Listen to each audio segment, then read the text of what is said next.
Setiap siswa punya mimpi, tetapi tidak semua punya jalan untuk mencapainya.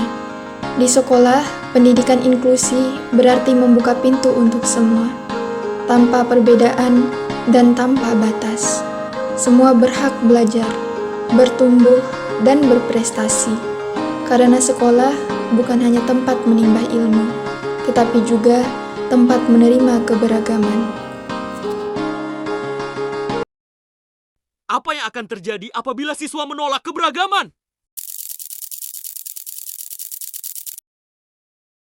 Selain itu, maraknya kasus bullying atau tindak penindasan yang Video terjadi di bullying lingkungan atau pendidikan perundungan yang seperti dilakukan sekolah. oleh sejumlah Siswa remaja SMP putri negeri di di bawah Malang, umur di Jawa Cilacap, Timur Jawa yang diduga Tengah menjadi viral korban di Pada media kasus sosial. ini, teman dengan sekolahnya memanggil sejumlah pihak, Bullying pihak merupakan sekolah para ekspresi remaja menyimpang putri. pada anak dalam upaya pencarian jati diri.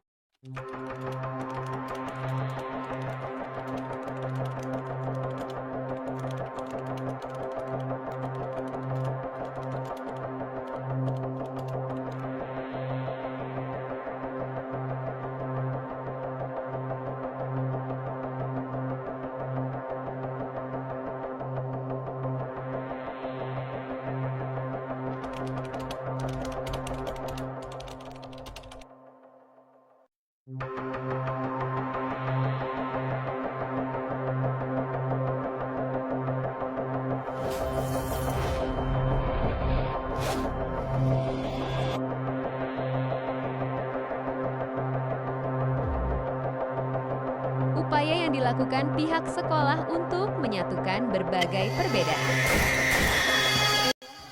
Upaya yang diterapkan Pak Muzaki sebagai guru profesional dalam menghadapi keberagaman. Setelah melakukan wawancara dengan Pak Muzaki terkait bagaimana upaya yang akan beliau lakukan sebagai guru profesional untuk menyikapi adanya keberagaman, Pak Muzaki sebagai guru profesional menekankan pada 4 aspek. Aspek pertama yaitu pedagogik. Pak Muzaki akan merancang pembelajaran PPKN agar mampu menumbuhkan sikap menghargai perbedaan dan mencegah tindakan diskriminasi di kelas. Beliau akan merancang pembelajaran PPKN dengan menggunakan pendekatan yang berpusat pada siswa, sehingga mereka dapat belajar secara aktif dan mengalami proses pembelajaran yang menyenangkan. Beliau juga menggunakan metode diskusi untuk membantu siswa memahami konsep menghargai perbedaan dan mencegah tindakan diskriminasi.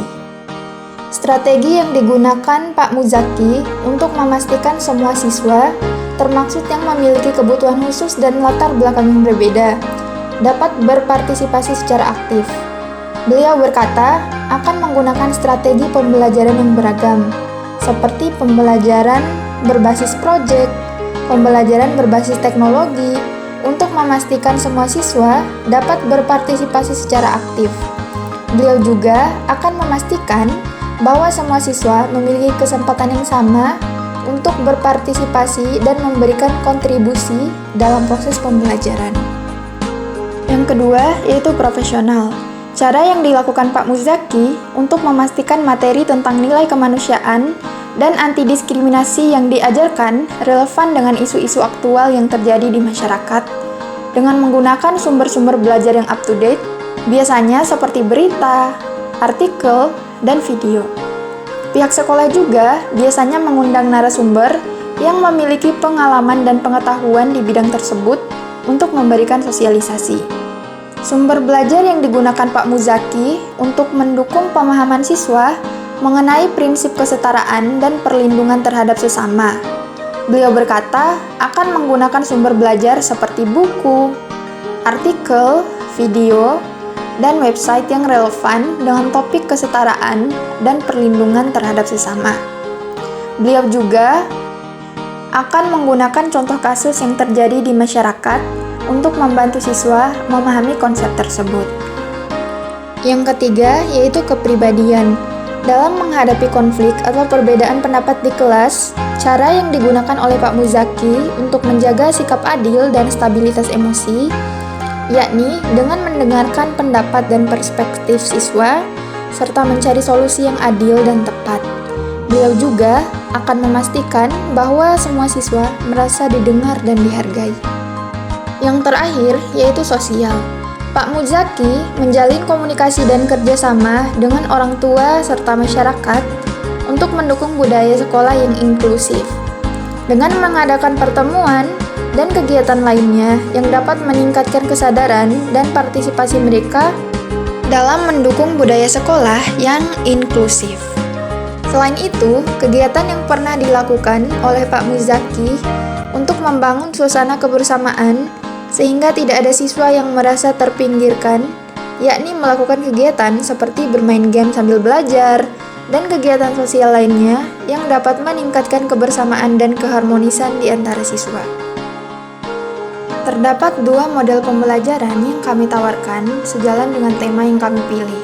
Yang pertama yaitu pembelajaran berbasis masalah atau PBM.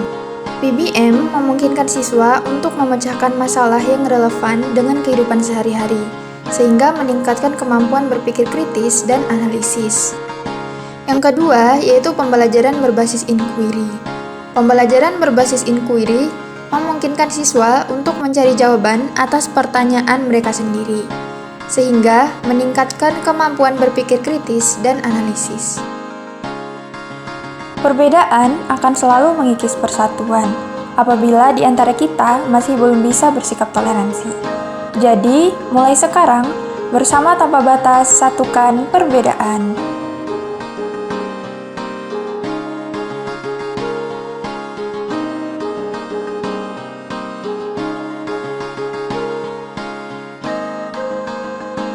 Jadi, setelah kami melakukan observasi dan wawancara, ini membuka pandangan kami terkait dengan pendidikan inklusi, yaitu suatu pendekatan yang berfokus untuk memahami tiap-tiap kebutuhan anak tanpa memandang latar belakang, status sosial, dan lain sebagainya. Jadi, pendidikan inklusi ini juga menimbulkan kesetaraan antara siswa satu dengan siswa yang lainnya tanpa ada perbedaan sedikit. Nah, jadi manfaat yang kami peroleh dari kami melakukan observasi dan sosialisasi, yaitu ketika kami menjadi seorang guru nantinya, kami bisa menerapkan pendidikan inklusi itu di dalam proses pembelajaran.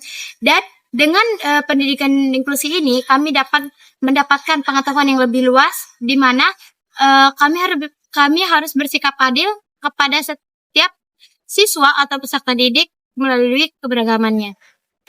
Nah, kendala dalam proyek kami yaitu seringnya kurangnya waktu dan banyak kami ditolak oleh beberapa sekolah dan pengulangan revisi kelompok yang kami lakukan itu membuat proses proyek kami mulai dari awal. Itu aja sih. Oke.